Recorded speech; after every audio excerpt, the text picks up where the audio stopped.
যে মানুষকে কষ্ট দেয়, মানুষের বিশ্বাস নিয়ে খেলে, মানুষকে ধোঁকাবাজি করে তার মনটাকে ভেঙে চুরে চূর্ণ বিচূর্ণ করে দেয়, তাদের জীবনের সবচেয়ে বড় আযাব হচ্ছে এদের কবরের আযাব মাফ হয় না।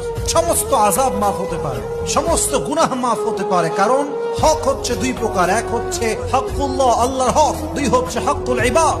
যে বান্দা আল্লাহর হক নষ্ট করে, আল্লাহ চাইলে তাকে মাফ করতে পারে, কিন্তু যেই বান্দা আরেক বান্দার হক নষ্ট করে, ওই বান্দা যতক্ষণ পর্যন্ত মাফ না করে তার গুনাহটা মাফ হয় না।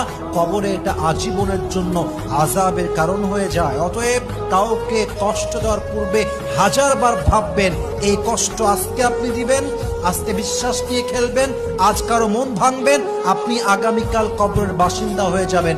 কিন্তু ওই বান্দা যদি আপনার কষ্ট পেয়ে কেঁদে যায়, কষ্ট পেয়ে মন ভেঙে যায়, আপনাকে মাফ না করে, আপনার কবরের